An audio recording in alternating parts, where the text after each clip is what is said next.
Good evening, everyone, and I just want to thank everyone for joining us tonight in the council chambers as well as online. It is now 7 p.m. on October the 17th, and I want to call this meeting to order. First order of business is our land acknowledgement. Blackfalds Town Council acknowledges that we are on Treaty 6 territory, a traditional meeting ground, gathering place, and traveling route to the Cree, Saulteaux, Blackfoot, Métis, Dene, and Nakota Sioux. We acknowledge all the many First Nations, Métis, and Inuit whose footsteps have marked these lands for centuries. And now we will do the adoption of the agenda. Administration, do you have anything to add tonight? Thank you, Deputy Mayor. If we could move item 14.3 under confidential to 14.4 and add 14.3, which would be section 24. Perfect. Council, do you have anything to add? Can I get a motion to the agenda as amended? Mayor Hoover? So moved. And all those in favor? That's carried unanimously. Tonight we do have a delegation, and I just want to welcome Robert Jenkins to the podium for the utility rate review.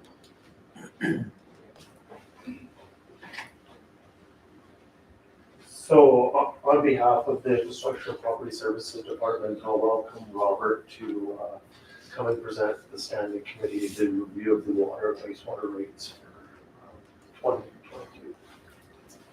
2022. Well, thank you and good evening. This is on. So my name is Bob Jenkins, and I'm going to talk to you about water and wastewater rates. One of the problems with aging is a deterioration, at least for me, of hearing. And so despite having my hearing aids cranked up to maximum, I may have trouble hearing you if you have a question. So I will move closer to you or regrettably have to ask you to repeat it. But I do want to catch everything that you have to say. So I do have a presentation here, a slide presentation, and I think you probably can get copies or have copies, electronic copies of it. So,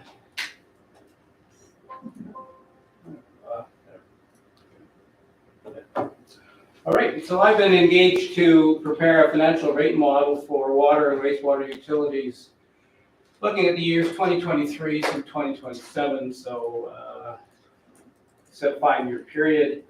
Looking at then estimates of operating revenues, expenditures, estimates, projections of customer sales, water and wastewater volumes, also then looking at long-term revenue requirements from the rates for infrastructure, renewals, upgradings, additions, and replacements of your systems. Impacts of current and future debt, if you in fact have any, or will be having any, and then what might these rates look like in the future. My background is that since my retirement in 2007 from the town of Macomb as CAO, I've been doing consulting work with regional commissions and municipalities. I've done business plans, which include financial plans for over 20 Alberta Regional Services Commissions, looked at water, wastewater rate studies for some towns and commissions. In fact, I did one for Blackfalds in 2018, so I have some familiarity with you. And just finishing off one with the city of Macomb. And as a sideline, I had a couple of stints as Chief Administrative Officer of the Red Deer, and then also the Silver Lake Regional Wastewater Commissions. So today, what I'd like to cover, I guess, is just some brief legislative implications for town utilities, what the purpose of rate modeling is, what's our intent. Look at the primary elements that go into that, considerations. Then look at expense projections, sales volumes, trying to get a revenue requirement out of your rates, and then what the rate projections would be going forward. So water and wastewater are a little different than some of the other town services that you offer. They are classified as public utilities, and there is provisions in the Municipal Government Act in Division 3 which relate to that.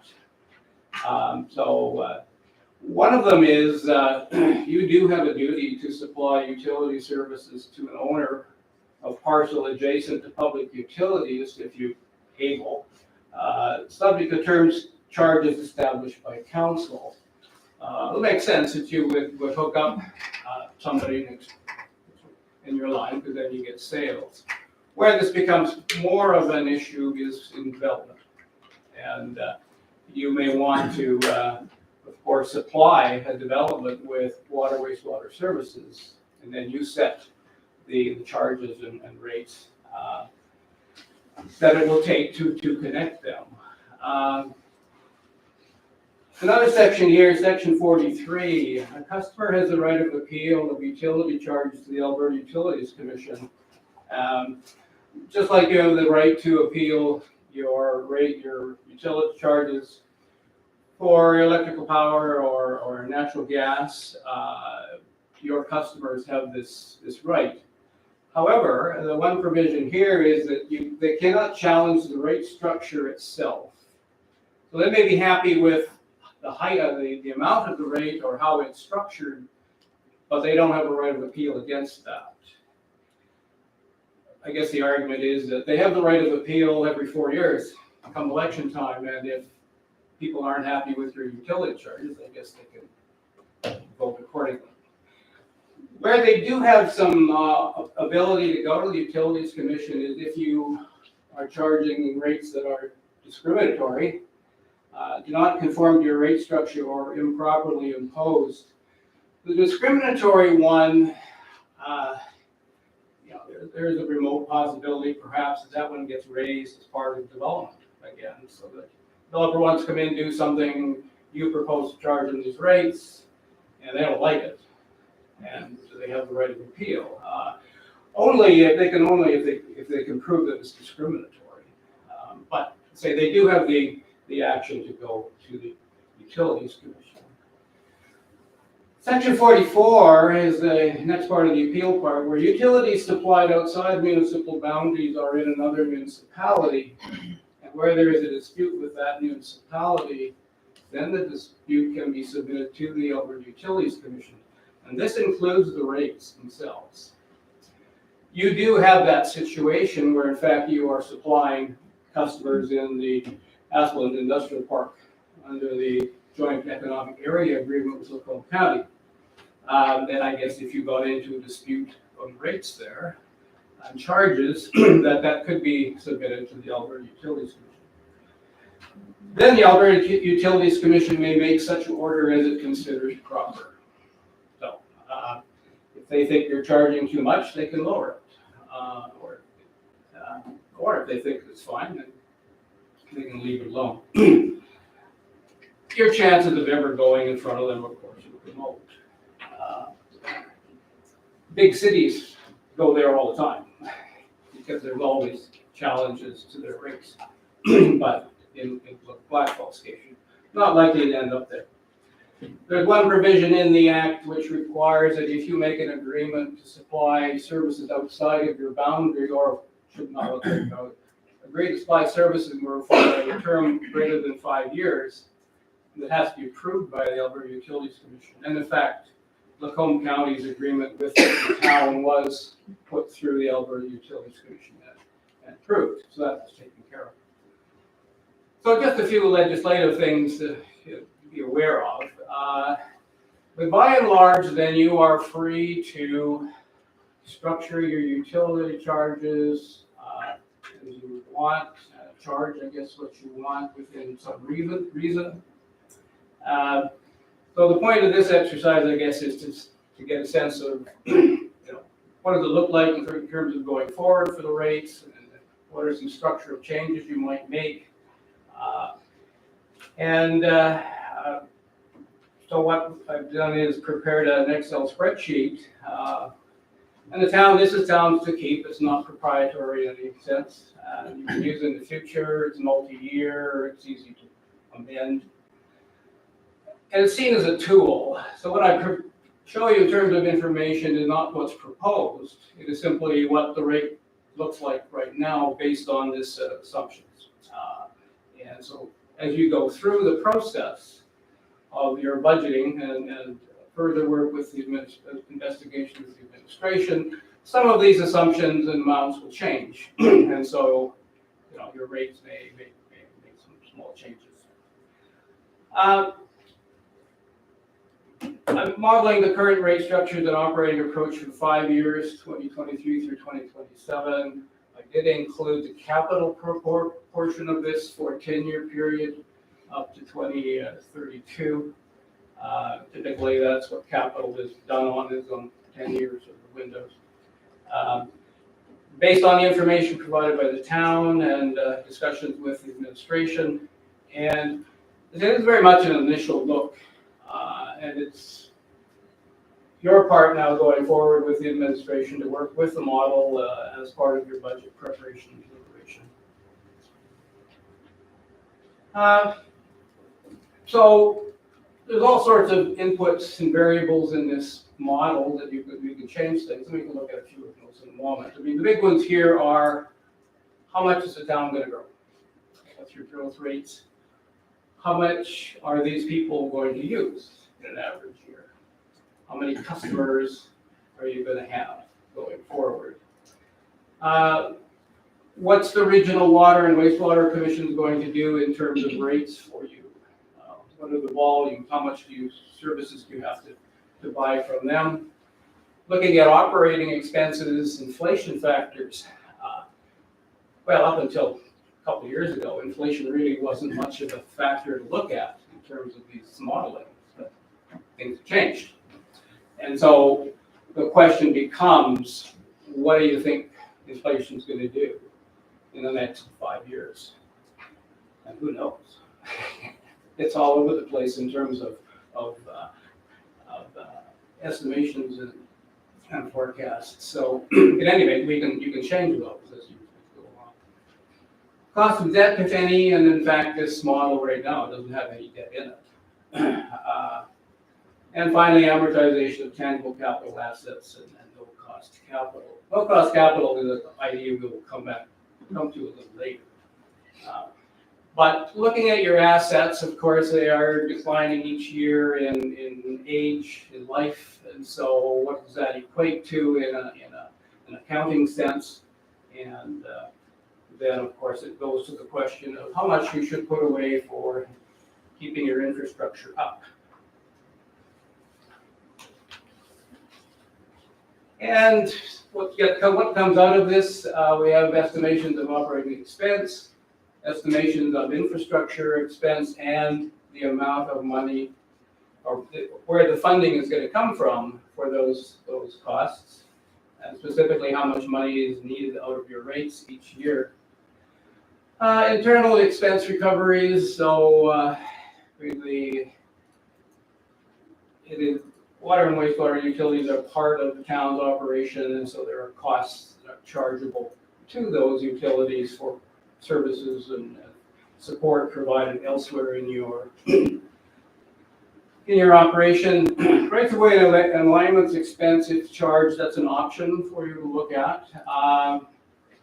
That is traditionally, or in many cases, charged by utilities, are charged to utilities by the town. So now it's an internal department, and so what you're doing is saying, okay, the general fund is your taxes and general revenues, and utilities are operated separately, and so how much does this utility owe to your general fund? Macomb County rates and revenues, and that's based on the services agreement that you have with them. That how those rates are calculated is all defined in that agreement. The rates to the county are different than the rates to the town. And then finally, what these rates might look like. So I just give you a taste of what this spreadsheet looks like.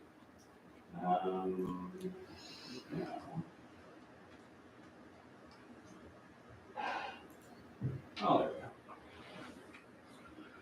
So it's a spreadsheet. It has It's many, many tabs, and if those of you who are familiar with spreadsheets, how they work is that you link one cell to another cell, and so because this is something that I give to the town, the calculations are very apparent.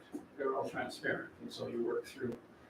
So this is the index, and of course this particular draft was number 4, and these are the changes I made based on discussion with the administration. So it has some summaries that bring things from the back, detailed tables to the front, common information, volumes are interdependent for water and wastewater. How much overhead is attributed to water and wastewater. And then there's detailed tables for each system. So if we look at, let's look at this one.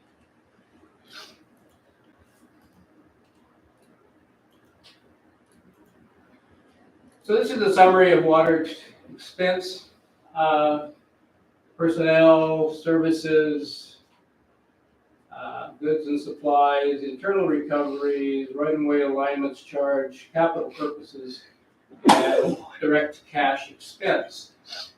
And so what I've done is that I've linked basically the projected forecast 2023 is based on the 2022 budget or 2022 projected actuals, which the administration can begin putting in now. They may know that likely at the end of the year, this particular account will have such and such a value as opposed to the budget. But by and large, they are taking estimations from based on 2022, and we add an inflation factor going forward. Plus, some of them are known costs that might be different than just a progressive with inflation. So those are put in. And so you come up with, at the end, total cash expense. So this is all the money you're going to spend in cash payments out, plus the money that you put into reserves for utilities. And so the next one here is water capital, and these are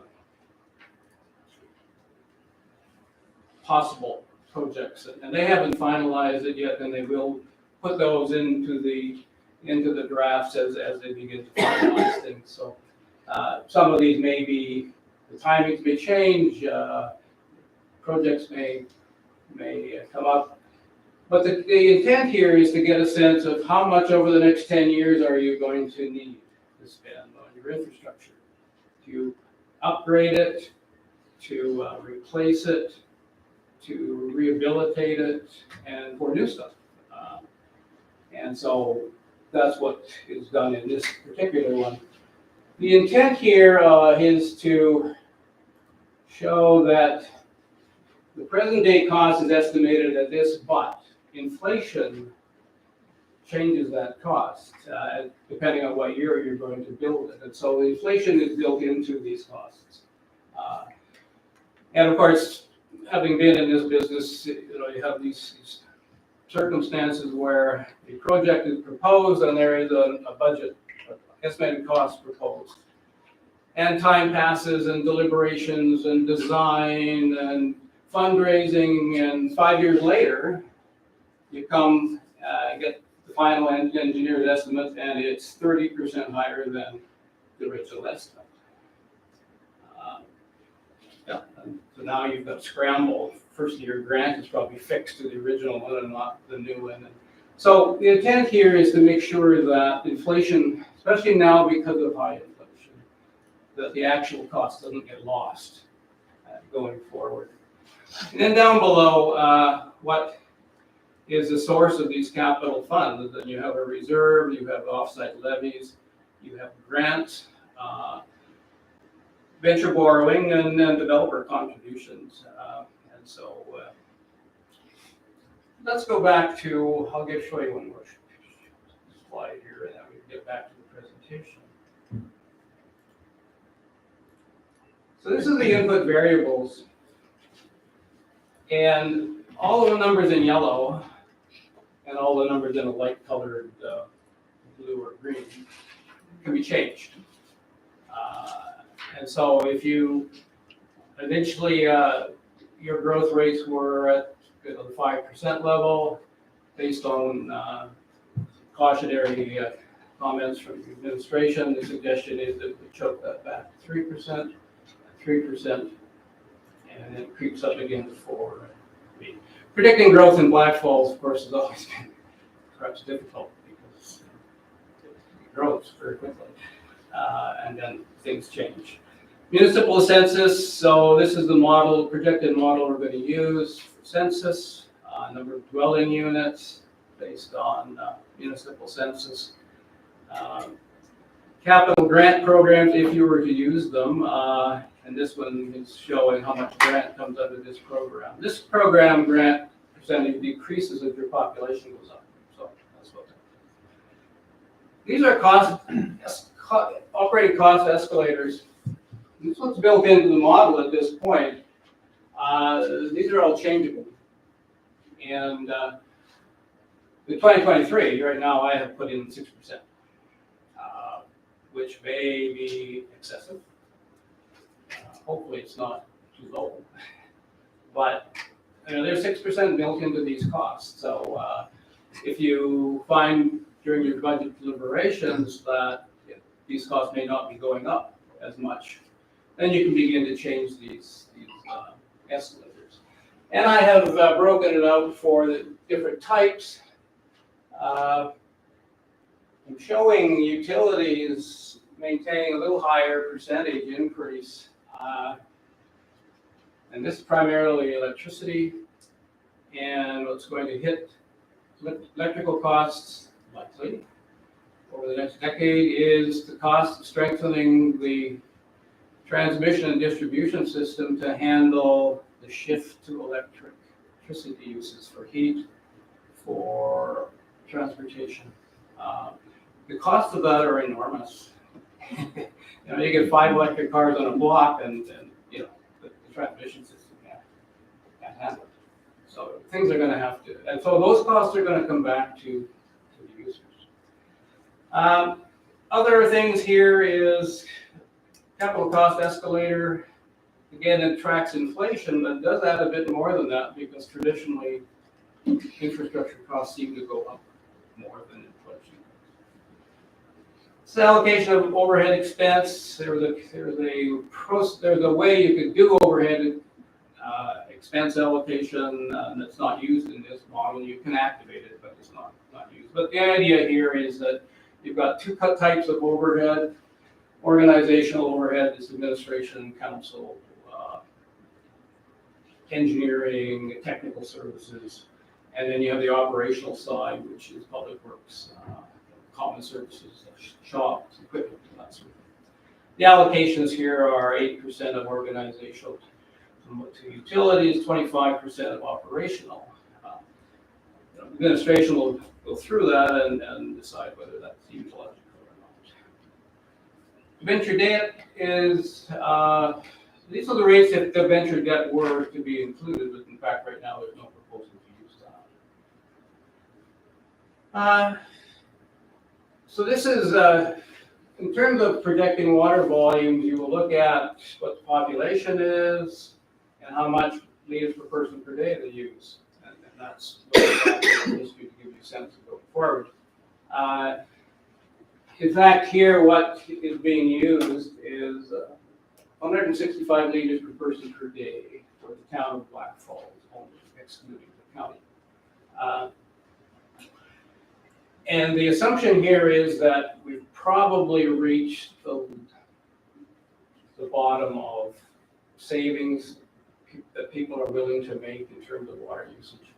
They probably don't water their lawns a lot anymore. A lot of them have low flow fixtures. More people are becoming conscious of water use. It's also expensive, and so it's been going down. I mean, if you tracked it, it's been going down for every municipality. It's been going down over the last decade. But I'm saying here that it's probably reached the bottom. But you won't know that until you actually look at volumes. The growth rate for the county right now is, for the joint economic area, put at 5%. It's hard to know with that one because some business could come in with a lot of volume requirements, and some business could come in with virtually nothing. So, unbilled water volume. So this is a factor that you're buying water for the regional system, but you don't get paid for it all. I mean, there is a loss there. It's typical, a loss between what you produce or buy in this case and what you bill for. 2022, the estimate was 13.6% you would lose. So it's been set at 12% and declining through the future. And so what is this lost volume? Leakage in the system,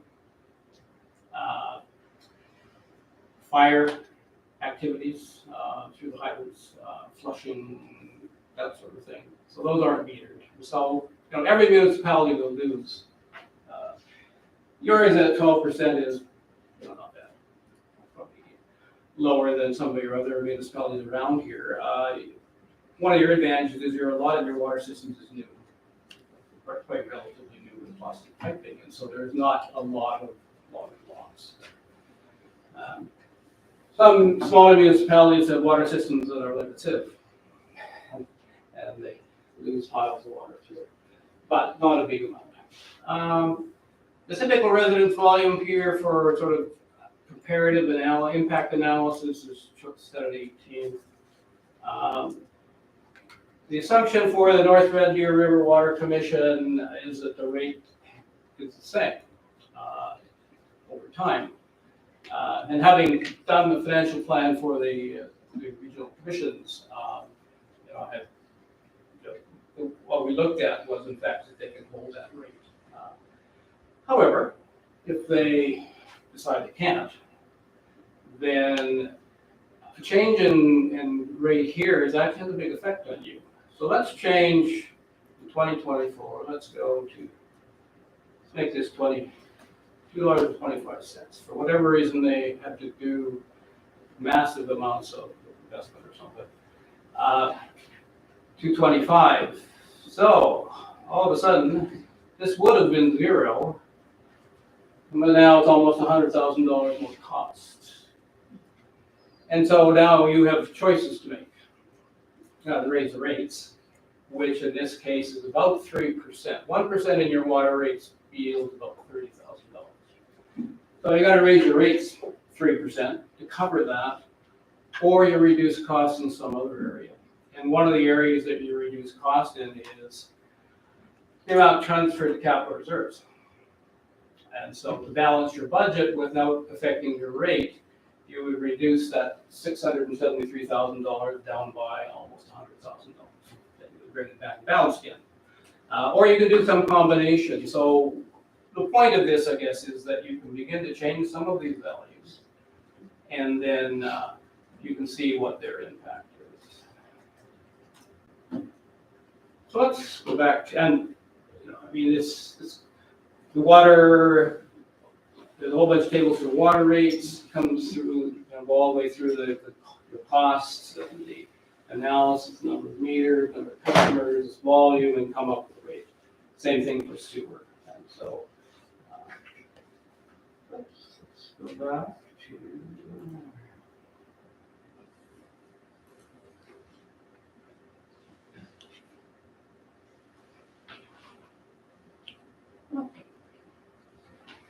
So basis for the rate. Well, I guess the first assumption is it's funded as a going concern. Of course it is. You do want it to be there, in the future. It does imply, though, that you will look at the long-term needs of infrastructure, particularly, and make the investments necessary to do that. Make the investments necessary to handle the growth. You're going to meet statutory regulatory requirements. Of course you are. It does not assume, however, that you would exceed them particularly. But you do have that choice. I guess if you didn't think the water from the Regional Water Commission was good enough, you could further treat it. But then you've gone above the standards. But, that's tremendously expensive, so we probably wouldn't do that.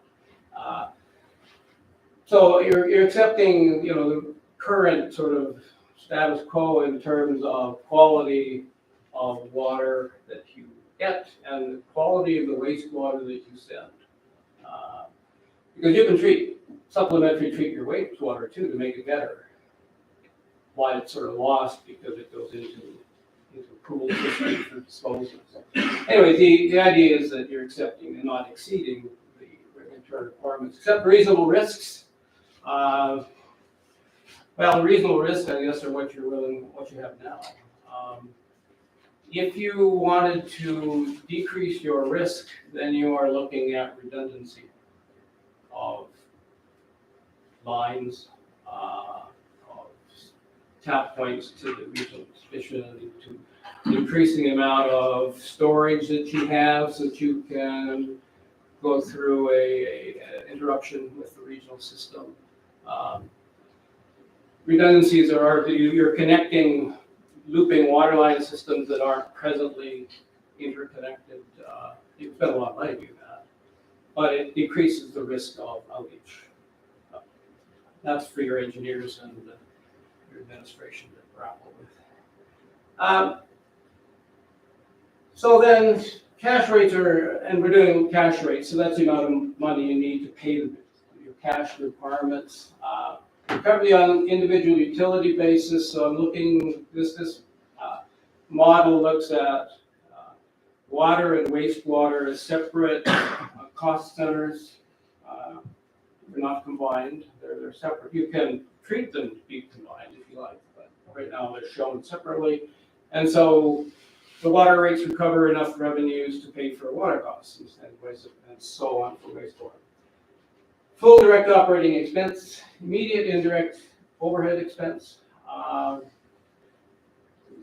reason I say immediate is actually probably more overhead you could legitimately charge if you wanted it. It's just how distant from the service do you want to start charging your utility. Rights of way alignments, recovery, and this is a new charge, would be 8% of the rate revenue. That becomes a revenue to your general fund. Debt servicing charges, if any, and there aren't at this point. And annual funding for infrastructure needs based on long-term funding needs. Well, that's a big question. How much do you need to put away? In terms of regional systems, as I said, the assumption is that the rate stays till 2023 to 2027. You are losing 12 to 10% of water being unbilled. Regional wastewater treatment services, this is an information item. You're sending back to the sewer system 78% of what you receive from the water system, which is good news. Because if you're sending more than you were getting, that means you have an infiltration problem into your sewer, which you want to get out because you were paying for every cubic meter of surface water that gets into your sewer system. But looks like you're in pretty good shape here because you're sending about 80%, which coincidentally is the reduction that you assume in terms of water usage. When you're billing somebody, you're billing them for 100% metered water and 80% of metered water for wastewater. So that backs that up. And again, the wastewater commission is their projection is rates would hold through that 5-year period. Major modeling elements, as I mentioned, population growth, 3% for these years, bumping it up to 4%. And then back to your original 2026, 2027 volumes from before. Water volume projections, this number is actually wrong here. When we looked at the sheet, it was 165. That should be 165, not 170. In comparison, that's low for an urban municipality. The limit that Alberta Environment looks at in terms of grants is 300 liters per person per day.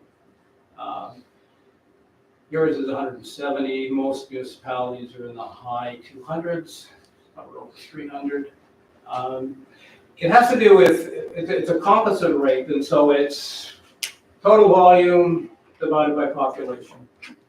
But for some municipalities, they have a greater amount of non-residential development, institutional uses, industrial uses, commercial uses. If you have high amounts of those, then your rate is up. And Blackfalds, unfortunately, I guess, has perhaps lesser amount of that compared to other places. Well, it's going to change in due time.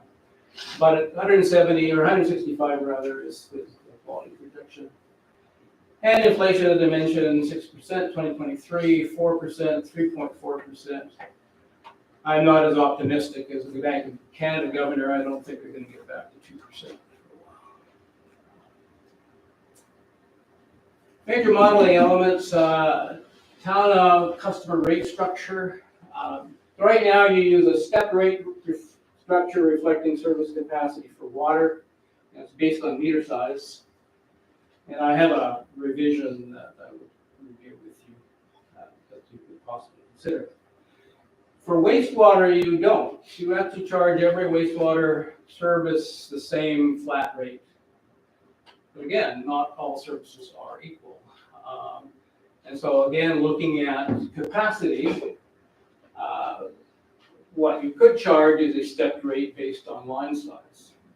And so I would have something that we can look at for that. So again, it's reflecting the fact that larger places with larger volumes have to pay a bit more flat rate than the little house that, that don't use much water. The variable rate, as I mentioned, is metered water consumption, and then sewer, because you can't meter sewer, is based on 80% of water. The said Lacombe County rates are based on their agreement and whatever that agreement calculates out. Infrastructure funding.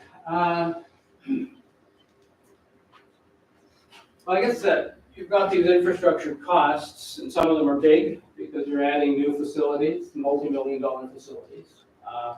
Who's paying for that? And actually, the first bullet should be in front of the second bullet should be in front of the first bullet.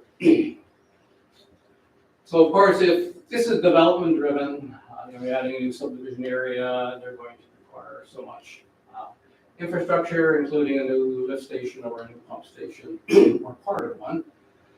Then I think, as you have been doing, and as others do, and as you would do in the future, you would charge the developer. The developer would pay for that. And then the developer turns around and puts it into the lot costs. The lot costs reflect into the housing costs. And so we could do this two ways, either by an offsite levy, which you have, or direct capital contribution, which you may have had in some of your developments. Again, developer has to put up so many hundred thousands of dollars. Or what they do is they develop the stuff and they give it to you at the end. So if this isn't going to pay for everything, and it won't, then of course, how much it gets paid for by the utility itself. You can get money from borrowing, which makes sense in utility because there's a very high cost of utility infrastructure to beginning, but has a long service life. And so you want to charge the cost of that over against the future people that are going to use it. So you take a debt on and pay it off over 25 years, which is a usual way of funding big stuff. Or you look at putting enough money away each year to pay for the infrastructure needs. And that's why we would look at 10 years, because you'll say, okay, you may have big expenditures in 2024 and 2027, minor ones in the other years. Taken over a 10-year period, how much do we put in to be able to fund all that stuff and build up the reserves? So this model assumes that the major new water and wastewater facilities are funded by offsite levies. And your administration will be able to go through that with you in more detail. The offsite levies, of course, will collect from the various developers that benefit from these infrastructures. The issue with offsite levies is sometimes they're not yet collected. And so the town at large would have to front end the cost until those are collected and paid back. But assume that the major stuff is paid for by developers. So that means that really only looking at minor things during the next 10 years, which is main replacements or main upgrades, rehabilitation. Because so much of your mains are new, those projects are a long ways off. However, you do have old sections. You may have some trunk lines that are not large enough yet, and there's really nobody to pay for them, and so those would be funded out of the reserves. So the big question, of course, is always how much you put away for that.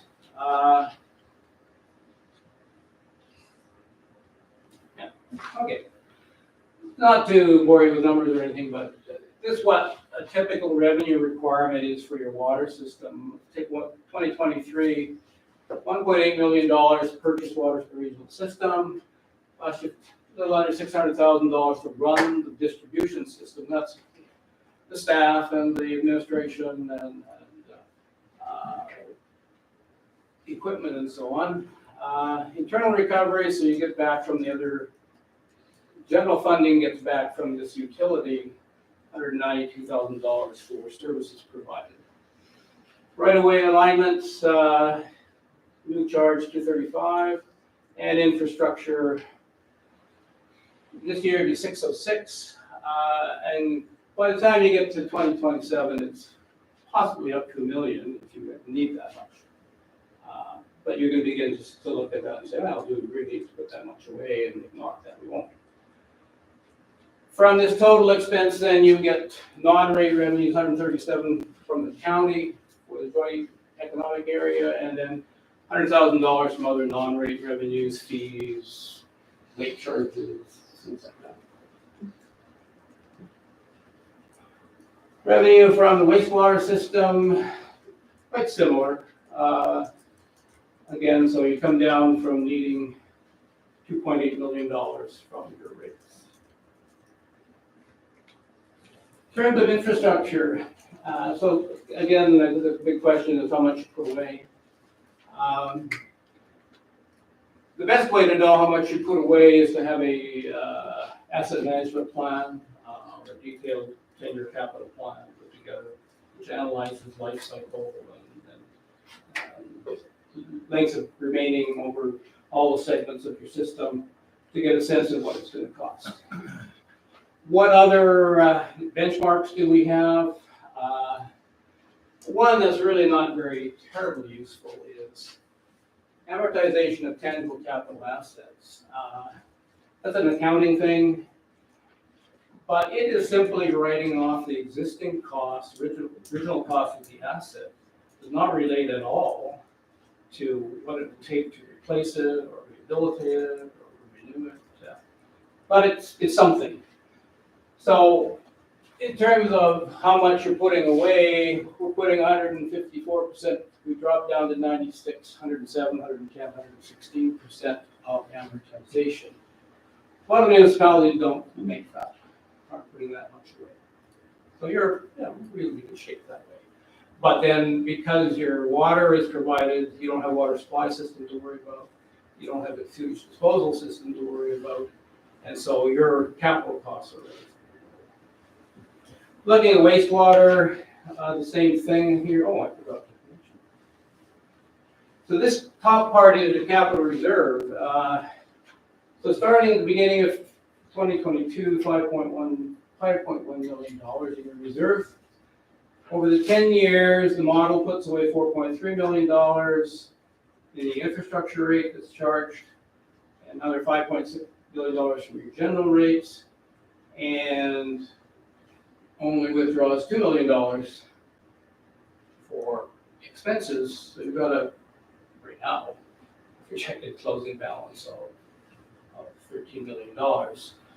That isn't, I mean, there's lots of capital costs that have yet to be put in there over that 10-year period. But once you get a sense of what those are, you can then see how your reserve balance is, and if you are accumulating too much money, then maybe you cut back on the amount that you put into reserves. This is the same thing for wastewater, starting with 3.1 million, ending with almost $8 million. You're putting a little bit more money away in terms of relation to your tangible capital assets. Still 100% or above, that's still not too bad. So that's the expense requirements. The amount of money you need from your rates. So we get rates from flat rates, we get rates from consumption rates. So this slide has to do with a possible revision in your water flat rate. Right now, for these small meters, it's a charge, and then for a 1 inch meter, it's 2.5 times the charge of the small meter, and then the 1.5 meter size is 2.5 times the cost of the 1 meter, and so it builds up. So the ratio at the end here is that a 4 inch meter would pay 62 times what the small meter would make. That's probably not entirely supportable. Usually the way it's done is if you look at your area of pipe and then you revise into the ratio. And so this lowers it a bit from these top ones. There's not very many customers up here anyways.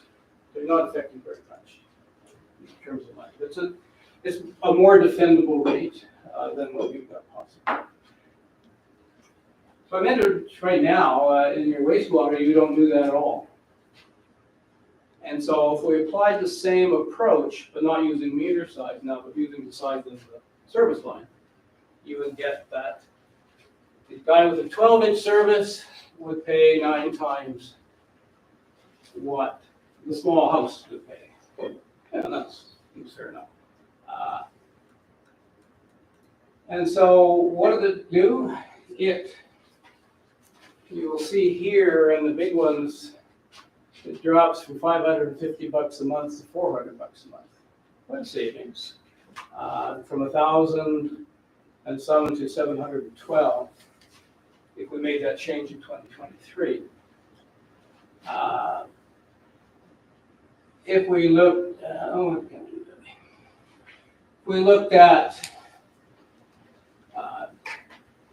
these guys, they're going up.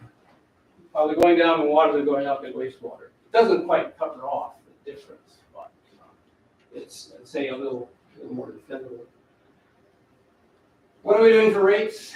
The overall increase in flat rates for water is right now set in at those rates, which is pretty reasonable considering inflation.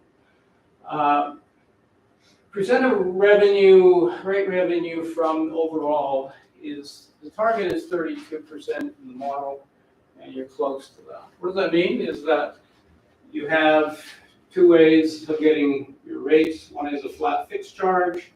Doesn't matter how much water you use. The other one is how much water you use. The question is how much of the burden should be shifted to those on the flat rates versus those on consumption. If you're like me, who's just 2 people at home, the showering every day, teenagers are all gone, and all the rest of those water uses are down, we want the amount of bill dependent on volume, how much you actually use.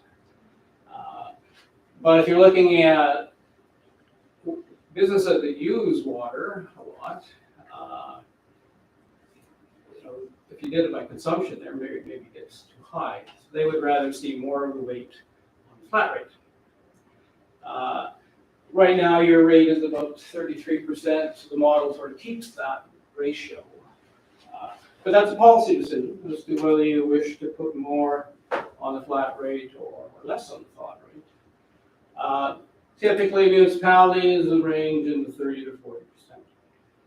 So you're typical in terms of what you do. But you do have that option to shift the weight. Same in the monthly flat rate for wastewater.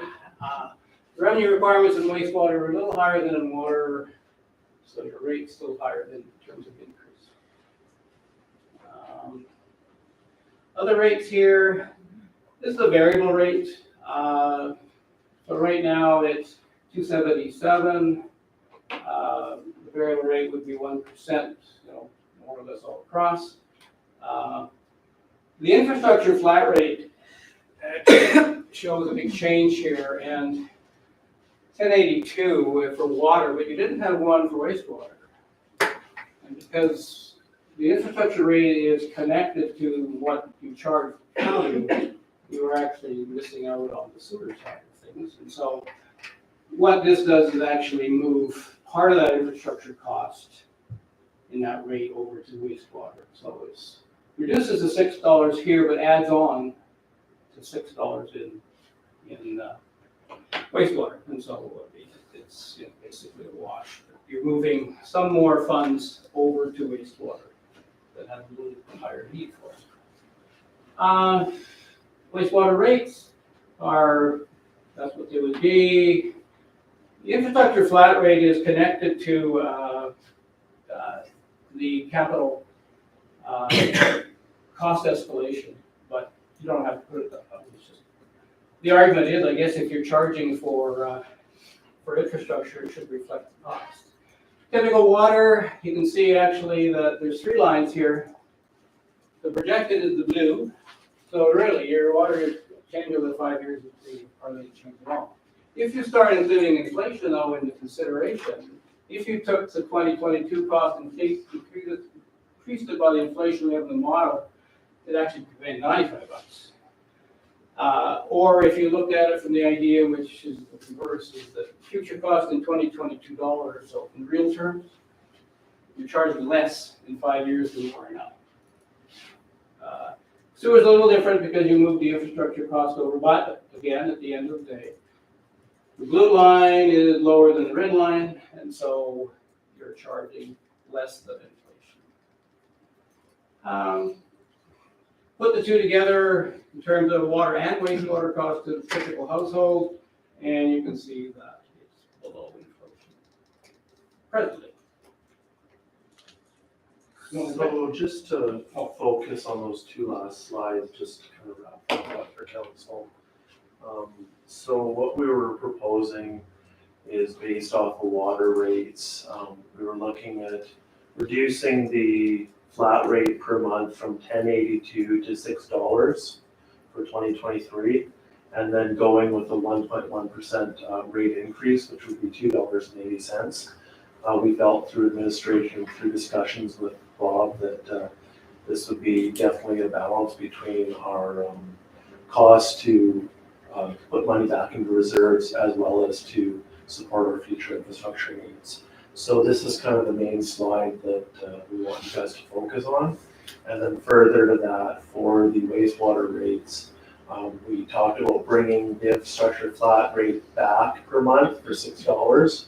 And then also looking at a 0% rate increase for 2023, and then a 2.6% rate increase possible for 2024, depending on those inflation numbers to begin with. And I guess with that, I'll open it up to any questions that the council has. Does anyone have any questions?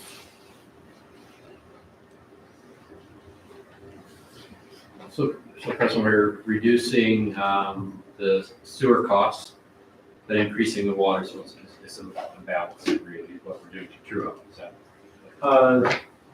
We are not increasing the percent rate for wastewater for 2023, but we are bringing in a flat rate of $6 where before we had 0. And then for the water, it is a increase of 1.1% on the rates, and a decrease per month of that almost almost $5 from $10.82 to $6. And further to that, of course, depending on what council's feedback is on the numbers and everything, we can look at adjusting that in different ways, shape, or forms. That's essentially the presentation in a nutshell, and I guess through the budget deliberations, we'll be looking at bringing forward those final numbers and presenting that to council. Councillor Pell? Thank you. Not so much a question, but more of a comment through the chair to administration. Information that might be helpful for us during budget deliberations would be when the slide that was discussing the rates, about potentially adjusting the rates per line size. Would be helpful for us to know what percentage of our current rates, or like what percentage are we looking at, what percentage of our lines in our town are between the 5/8 to 1 inch, and then what percentage are the next? Yeah, for sure, Phil, Councillor that Pell. would be helpful. Through the chair, I can definitely provide that information, detailed information to council. But really, it's 95% of our water meters don't go beyond 1.5 inches. And Okay. probably 90% of those are residential 5/8 inch meters. Okay, wonderful, thank you. Mayor Hooper? Yeah, just a quick question. The rates that are included in the JEA, are they based on our rates? And will they be, if I understand correctly, that'll be renegotiated fairly soon? They are Based on cost. based off of the costs that we propose, as well as our joint economic servicing area agreement says that the town of Blackfalds can set the rates either separately or as part of the overall bylaw. So we basically charge them the same rate as we would a resident, except we don't charge them the full base rate. Does that include though a reserve? And the reason I ask that is because I know that the county's water usage was the largest growth in last year. So will that be factored in as additional? Yes, your worship, it's definitely factored into our calculations as well as factored into any negotiations that we have with the county on future capital projects such as water reservoirs and sewer piping upsizes and the like. And I'm happy to discuss this more at the budget deliberations. I do have more questions, but I'll wait for that. Anybody else have any other questions? Doesn't look like it, so thanks so much, Robert, for your presentation. It was very informative. We appreciate it. Thank you. Thank you. Okay, so we have no public hearing, no business arising from the minutes, so business 7.1, request for direction, asset management policy 139.20 update.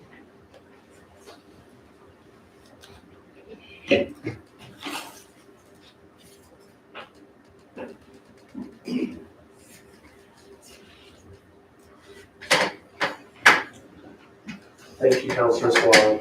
So Laura is actually out getting ready for a conference for tomorrow, and I'm here to present the asset management policy 139.20 update. So through the asset management policy and the implementation of the asset management strategy, we felt that we needed to bring forward some revisions to the asset management policy to help manage the town's assets. So this policy came forward a number of years ago, and basically what we're asking tonight is that standing committee of council recommend to council to adopt the asset management policy 16122 as presented, and I believe there's red lines as well as a original copy of that for standing committee's consideration.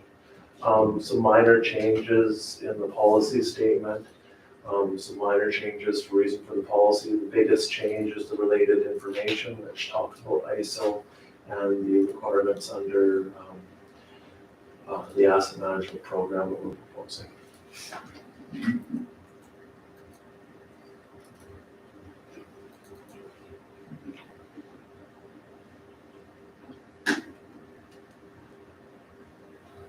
Does anybody have any questions?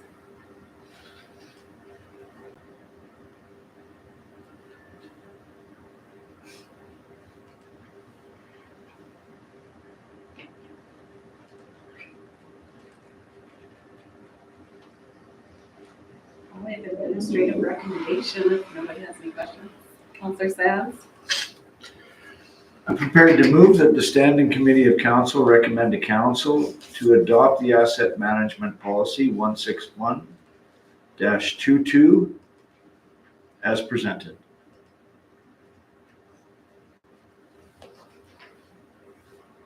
Any debate on the motion? All those in favor? That's carried unanimously. Thank you. Thank you.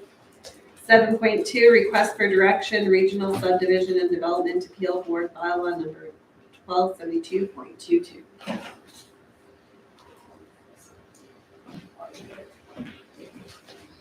Good evening, Your Worship, member of council, members of the council.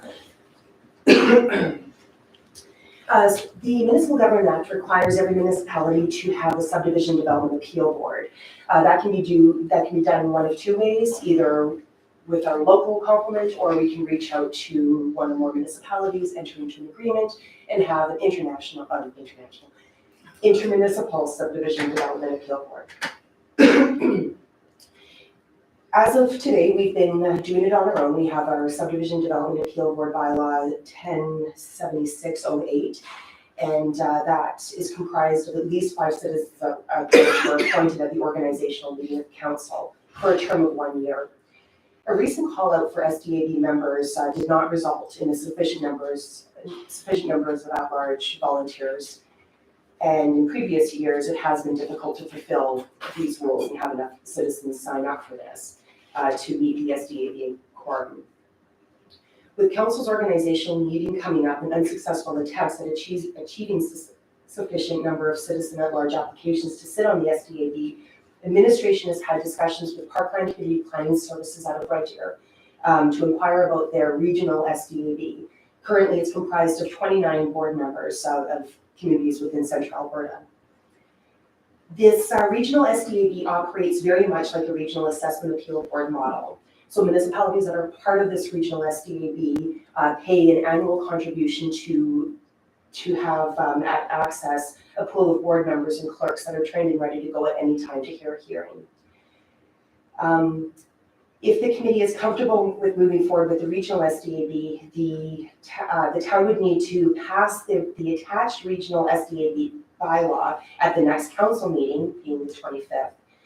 As it is after the annual organizational meeting, this placement of the 2 members on SDAB, MPC was a typo there, will be deferred until this bylaw passes 3 readings and it authorizes the mayor and CAO to sign the agreement with PCPS for the SDAB regional services. Copies of the draft bylaw and the agreement have been included in your report. In terms of financial implications, there is a yearly contribution of a little over $500 a year, which is payable whether or not we have an appeal. If we have an appeal, the costs do increase, and the typical appeal that this regional SDAB has been seeing runs between $4,000 to $5,000, and that includes per diems for board members, legal fees, advertising fees, and all those sorts of good stuff. The town currently charges a $300 application fee to help recoup costs accumulated for an appeal. Council may want to consider increasing this appeal fee should we decide to go with the regional SDAB. Administrative's recommendation is that Standing Committee of Council recommend to Council to consider 3 readings of the regional SDAB bylaw, and I apologize, there's a wrong bylaw number in there. It will be bylaw 1274-22 and corrected in the organizational meeting. And so you pass those 3 readings at the October 25th meeting, and second, that the Standing Committee of Council recommend to Council, upon giving the 3 readings to the regional SDAB bylaws presented, authorize the town's mayor and CAO to sign the agreement for the intermunicipal regional subdivision development appeal board services. Thank you. Any questions? Does anybody have any questions? Councilor Powell? Thank you. Through the chair, are you able to let us know how many appeals we've had over the past number of years? Sure, we did look into that. We've had very few. Going back to over the last 10 years or so, we found 3. 1 in 2015, 1 in 2016, 1 in 2019. Fantastic, thank you. Anybody else have any questions? Mayor Hoover? I'm just curious about the composition of the regional SDAV, the administration, and how much ability does the town of Blackfalds have to determine that composition? Sure. It's my understanding if appeal is lodged, the regional SDAB chair will contact our CAO and ask whether we want a 3-member panel or a 5-member panel. And then that will be drawn from the 12 board members that have been appointed from the the pool of the 29 members. So 12 board members will need to be picked from that. And then they are fully trained to hear a hearing at any time. So I'm not so certain if we can pick the actual board members per se. I can get that information for council for the 25th. But I do know that we have the choice of either a 3 or 5-member panel. I think I was more curious about the administration of it. Is it now becoming part of that? Do we become part of the administration, the executive to I'm sure on a regular basis, they have to, determine training and do their own recruitment. So I'm wondering, since that's now, we're part of essentially a membership, I would assume. Oh, of course. Well, what will happen is that every year or so, whenever they're getting all the training up, there is a call out to each of the municipalities that are a member of this regional SDAB. And we can choose to have a clerk appointed and or a board member as well. And then if an appeal is lodged, we can use our staff services as much as we want to help reduce those costs of appeal. So there's some municipalities that are part of this regional SDAB that don't have a planning department. So they rely very heavily on the services of the planner and non-planner staff complement of PCPS. With us, we obviously have myself and our development officers that could represent the town on that half. So we could administer a lot of that stuff. Hope that answers your question. Does anybody else have any questions? So we have an administrative recommendation. Councillor Stindy. I will move that Standing Committee of Council recommend to Council to consider 3 readings of the Regional SDAB Bylaw 1274.22 as presented at their next council meeting on October 25th, 2022. And any debate on that motion? Mayor Hoover? It is more a comment. I think understanding that we do have the ability to be part of the selection process on a regular basis. I think ultimately this regional type of board would be more neutral. At least it would appear to be more neutral. So I actually think it's probably beneficial in that respect. So I definitely support it for that purpose. Anybody else? Can I call the question? All those in favor? That's carried unanimously, and there's a second part to the administrative recommendation. Anybody? Councillor Pell? Sure, thank you. I move Standing Committee of Council recommend to Council, upon giving 3 readings to Regional SDAB Bylaw 1274.22 as presented, authorize the town's mayor and CAO to sign the agreement for the intermunicipal regional subdivision and development board services. And is there any debate on that motion? If not, all those in favor? And that's carried unanimously as well. Thank you. Thank you. 7.3, request for direction, Bylaw 1273.22, Schedule C, Community Services Facilities Fee Schedule. Thank you, Your Worship and Council. Normally every 2 years we revise or we review the rates and fees for recreational facilities, and due to the COVID pandemic last year, we decided not to go forward with that. The rates and fees would come into effect in January, aside from the arena, which would come into effect August of the following season here. So we did meet with the rec board September 7th and October 5th, and we went through the rates in detail with them. We have our rates shown in a table with changes in red, which I'll have Carol review with you guys. And then also when we were talking with the rec board, the discussion was about reviewing the rates annually, at least for this next little bit, just due to the way the economy is kind of going here. So, but with that, I'll have Carol come up and she can take you through all the changes that we made with our rates and fees. Good evening, Your Worship, Council. I'll just quickly go through the different changes and give a little bit of further background to some of the changes that we've made. As Rick mentioned, changes are noted in red. So with the community center, You will see that the meeting room has been added to the guide. The rate for this has previously been passed by yourselves through a different process, but it hadn't been part of the actual guide, so we're just asking for it to be included. That rate has been based on the same rate akin to the service program room, fitness studio to the performance room. Same as the Eco Builder Center, adding the performance room to the guide, even though that rate has been finalized previous meetings. The ICE rate, you will see, has been adjusted. Pardon me, the hourly rate has went up from 165 to 180, 198 to 216, and the local nonprofit rate from 99 to 108, whereas the tournament rate has actually went down from 165 to 153. An adjustment to the junior hockey rate has been made from 140.25 to 153, and we've added the non-primary rate, the 8 a.m. to 2 p.m. At $72 an hour, which we've never had previously to this. Under All-Star Park and Community Gardens, there was a slight increase with the minor baseball and soccer per player fee, which just increased 50 cents per player. And the small garden plot was reduced by $5 to just make it equal to 2 times the small lot, so it would equal the large lot, if that's all that we're left. Usually the large lot sells out before the small lots do. There were no changes to the Abbey Center facility rates. However, it is of note that it was proposed that the daily rate that typically for non-Abbey Center facilities was 10 a.m. to 2 a.m., that it be reduced from 10 a.m. to midnight. At no change to the rate, but that if renters in an effort to reduce staffing, should those hours not be needed, if renters did want those additional 2 hours, they were available just at a per hour fee. So the composition of those partial weekend and weekend rates would change a little bit under this proposal. And then further to the Abbey Center membership, the admission rates.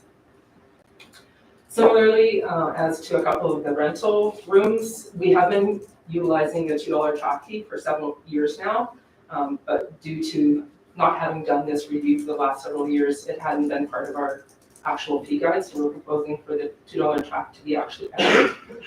As well, adding in a toddler rate, which is 1 and 2, so the under ones would remain free as they are now, but the 1 and 2s would be that $1 admission. That would allow staff the ability to charge that $1, but also that would track stats of usage for that age group through our programming system as well.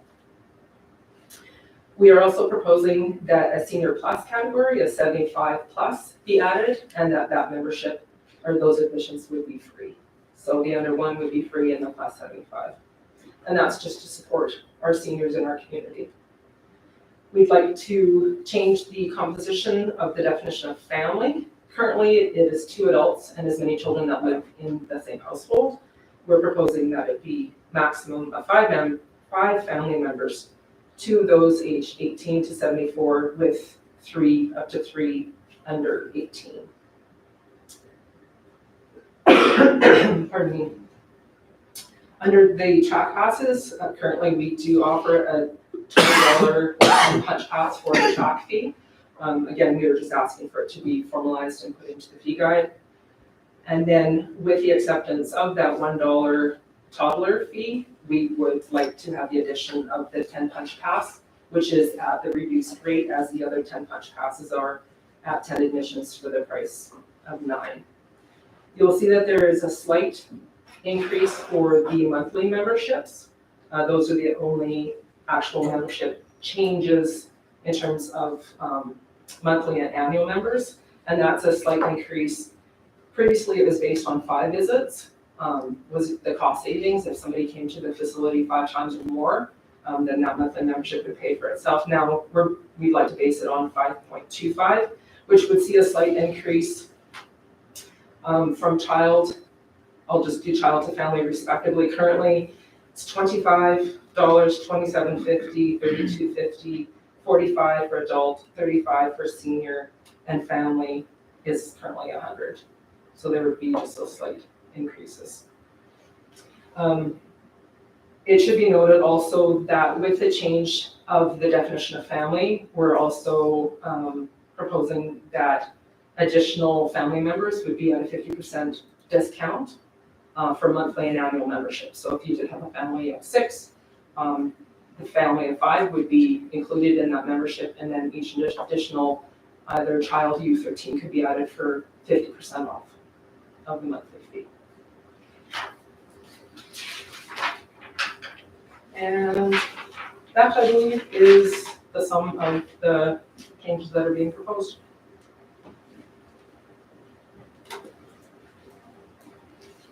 Does anybody have any questions? Councillor Dennis? Just a question on the ice rental non-prime rate, 8 AM to 2 PM. Is that weekday or weekends or? That would strictly be weekdays, sorry, we could put that in there, weekdays, 8 AM to 2 It PM. might be wise to do that. Yes, thank you. Thanks. Anybody else? Councillor Tull? Thank you. Just 2 quick questions through the chair. The first being, you mentioned, Manager Simpson, the Abbey Center times ending at midnight. Is that applicable only to the Abbey Center or also to the community hall? Non-Abbey Center facilities. So Non-Abbey Center non-Abbey Center. Yeah, the partial weekend and weekend rates are very different at the Abbey Center just because of our operational hours. But the facilities like the EBC and the BCC would be that 10 AM to midnight if passed. Okay. And then, like I said, they could add on additional hours after that, just at the hourly rate. At the hourly rate. Okay, thank you. And a subsequent question, when someone calls or sends an email inquiring about our rates, is this exactly what they are sent? Or do we also have something that's sent to them with maps of the facilities showing what the rooms look like and photos? It depends on what their inquiry is. We try to be as specific as their question is. Okay. We'll direct them to the website. Our membership rates are on there in a table. If it's inquiring about a facility, we'll steer them towards our facility and rental page, which has all of their information packages. So you can very specifically buy a room, click on whatever information package that has the rates within that. So, Okay. So they are provided, the information that they're That's seeking. the information. Okay, thank you. Does anybody else have any other questions? I'm just trying to remember, when we were discussing the Abbey Center admissions, the daily rate for family, did we not discuss having 50% off each additional one if there was a family of 6? For the day rate, Because we didn't discuss that, I just don't remember if that came in the motion. we believed that it was monthly and annual membership, and that if it was a daily rate, that they would just pay the additional. I think it's safe to say, most of our community members who are from this area, in the summer months, they'll purchase a monthly membership. Most oftentimes, we'll see people that'll come in the summer that might traditionally not have memberships throughout the year, but they'll come in and they'll get like a family membership for, the 3 months of summer. Whereas the day rates are usually for people who are outside of the community. So. Does anybody else have any other questions?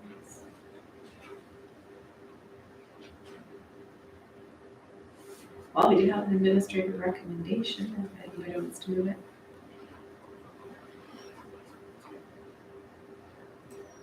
Councillor Stanley. I'll move that the Standing Committee of Council recommend to Council to consider first and second reading to Bylaw 1273.22, Schedule C, Community Services Facilities Fee Schedule that will amend and form part of Bylaw 1053/07. And any debate on the motion? All those in favor? That's carried unanimously. Thank you.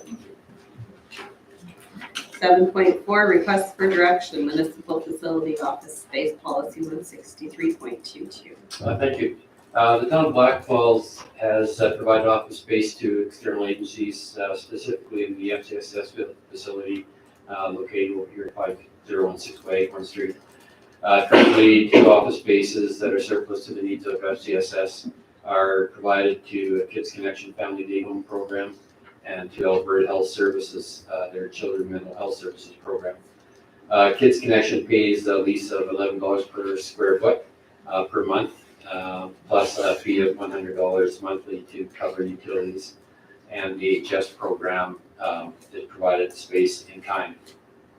Earlier this year, Town Council provided a tour of the facility, which has a total of 8 office spaces, a small meeting room, reception area, and washroom.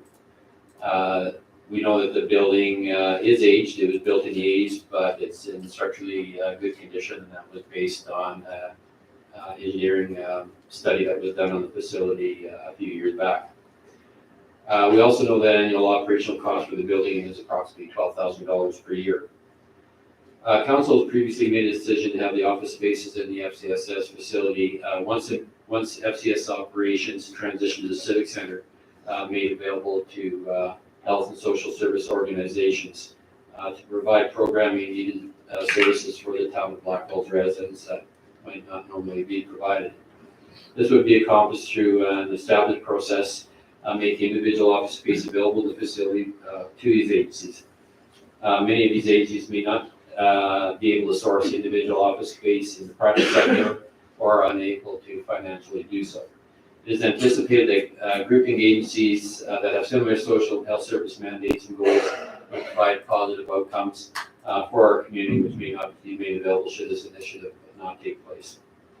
The municipal facility office space policy has been developed to provide guidance for council and administration to determine how unallocated and surplus office space in municipal facilities may be made available, specifically targeting the community needs and gaps identified in the updated social needs assessment master plan that's currently underway. A draft of the plan has been recently been before FCSS board and will be before council in the near future. The plan was reviewed by FCSS board last week, and it was identified that additional work is needed on the document, and that will take place. Appendices A and B included, along with the policy, our application and evaluation forms. These forms will need to be updated once the final draft of the policy that will be brought before council upon formal adoption of the updated social needs assessment and master plan to determine what the gaps are. Although the current focus and priorities for the office space in the FCSS facility, there are and may be in the future additional office space available for external agency use and utilization. These may include the Wadey Center and the Civic Center, with the Wadey Center being a facility where office space is now currently available. Under financial implications, since it's unknown what the updated requested office space is, it's anticipated that any revenues provided by lease amounts will not offset the operational costs, and there will be a financial deficit in the provision of this facility. What we're looking at tonight is to prepare the policy to be brought forward to council for adoption. We do know that the evaluation criteria form will have to be amended. But we want to get this policy in front of council because the building will be vacated in the near future, and we want to make it available to our community groups and organizations. Thank you. Does anybody have any questions? Councillor Stindy? So it wasn't very clear who would be doing the evaluations. Would it be council or FCSS? The evaluations would be undertaken by administration, and then it would go to council for final approval. Thank you.